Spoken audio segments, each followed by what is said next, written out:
අමු කෙසෙල් ගෙඩි වලින් හදන කෙසෙල් බයිට් කාලා තියෙනවද? අද මම හදන්න යන්නේ සීනි කෙසෙල් වලින් කෙසෙල් බයිට්. මේ වගේ කෙසෙල් ගෙඩි 4ක් අරන් තියෙනවා. ඒක හොඳට පිරිසිදු කරලා අරගන්න.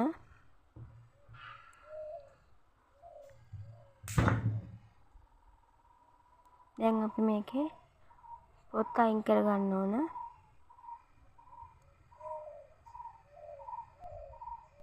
මෙන්න මේ වගේ දෙපැත්තෙන් කපලා මැදින් තීරුවක් වගේ කපලා අපි මේක විනාඩි 10ක් 15ක් විතර වතුර පෙගෙන්න තියන්න ඕනේ. එතකොට ඉක්මනට පොත් අයින් වෙනවා.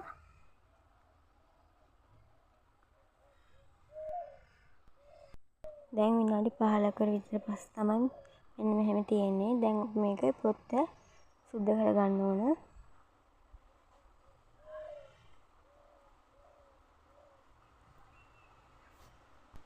කෙසෙල් වල පොත් අයින් කරපුවම කාට පිපෙන්න පුළුවන්. අපි ඒ හින්දා වෙන භාජනයකට වතුර ටිකක් දාලා ඒකට කහ ටිකක් දාලා ඉස්සෙල්ලාම නැස්ති කරගන්න ඕන. ඊට පස්සේ තමයි අපි කෙසෙල් වල පොත් සුද්ධ කරගන්න යන්නේ. මෙන්න මේ විදිහට මම කෙසෙල් ගෙඩියක් පොත් සුද්ධ කරලා තිනවා. මේ පොත් සුද්ධ කරපු ගමන් ඔයාලා රවුමට කපලා මෙන්න මේ වතුරකට දාගන්න ඕනේ. මම මේකට ලුණු මේ සැන්දකුත් දාලා තිනවා. හොඳට බී කරගන්න ඕනේ. ඊට පස්සේ තමයි අපි මේක රවුමට කපලා මේ භාජනයට දාගන්නේ. ඒක හොඳට බී කරගන්න. ආයෙ ලුණු දාන්න අවශ්‍ය වෙන්නේ නැහැ. හරිම ලේසි මේ ක්‍රමය. මෙන්න මේ විදිහට අපි තීරු කපාගෙන තිනවා. තීරු කපා ගත්තී උඩ ලොකුට කපන්න එපා. මේ වගේ චූටිට කපන්න. එතකොට ටක් ගාලා හොඳට වැදෙනවා. සමහර තැන්වල අමු වෙන්න හේතුව මෙන්න මේ විදිහට ලොකුවට කපා ගත්තම තමයි. දැන් අපි කපාගත්තු කෙසෙල් ගෙඩිය ඉක්මනටම මේ වතුරේකට දාගන්න ඕනේ. නැත්නම් මේක කහට පිපෙනවා.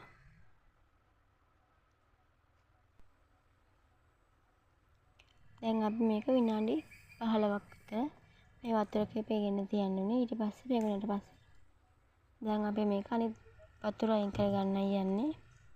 අනිත් භාජනෙට දාගන්නවා. මෙන්න මේ විදිහට පොඩ්ඩක් හොඳට වතුරේ ඔබලා ගන්න. ලුණු හොඳට අල්ලන්න ඕන හින්දා. දැන් අපි මේක තෙත නැති භාජනයකට දාන්න ඕන.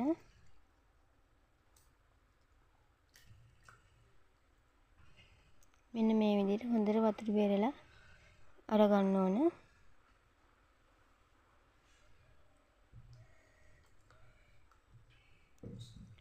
මේකෙදි ලිස්සන ගතිය වැඩි.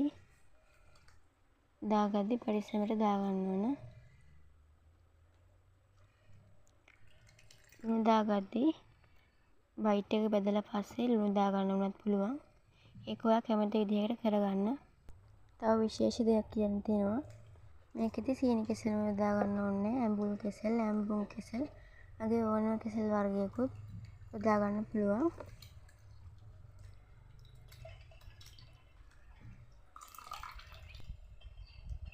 මේක මේ වෙද්දි හරිම ප්‍රසිද්ධ බයිට් එකක් බවට පත් වෙලා තියෙනවා. ඔයාලත් හදලා බලන්න.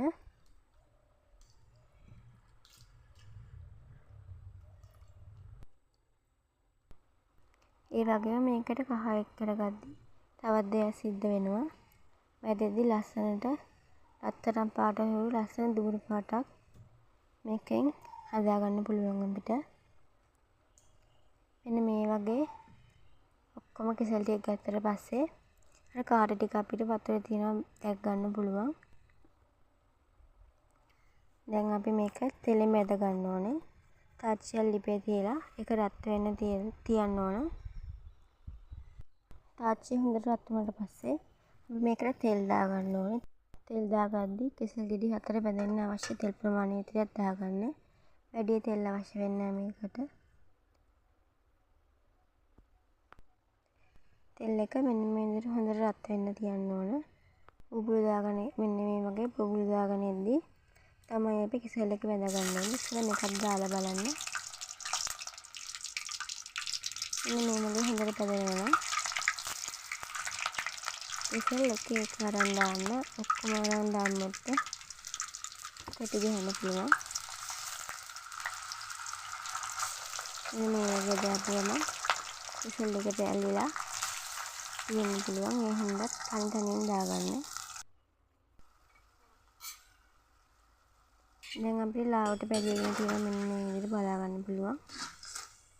බුල් පාටට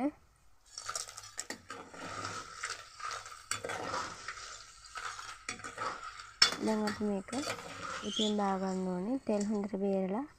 තෙල් හැන්දක් තියෙනවා නම් මේකට වඩාත් හොඳයි. මෙන්න මේ විදිහට තමයි අපි හදාගත්තු කෙසෙල් බයිට් ටික තියෙන්නේ. දැන් අපි මේකට මිරිස් ටිකක් එකතු කරගන්න ඕනේ. ඉස්සෙල්ලා ඔයාලා ලුණු දැම්මේ නැත්තම් දැන් මේකට ලුණු පිටි ටිකක් එකතු කරගන්න.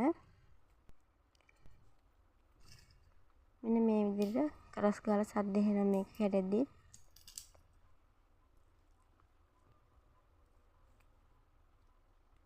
මෙන්න මේ විදිහට හොඳට කුඩු වෙනවද කියලා බලන්න. දැන් මම මේකට මිරිස් එකතු කරගන්නවා.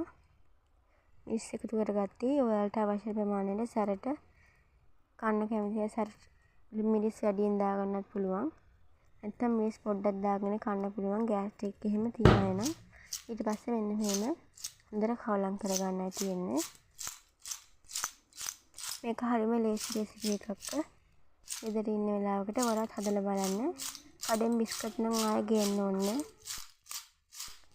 පොඩි බබල්ලට උනත් දෙන්න පුළුවන්. හරියම රසවත් බයිට් එකක් මේක. ඔයාලත් අදම try කරලා බලන්න. මෙන්න මේ වගේ තමයි අවසානයේට කෙසෙල් බයිට් තියෙන්නේ. අලුත් වීඩියෝ එකකින් හමු වෙමු.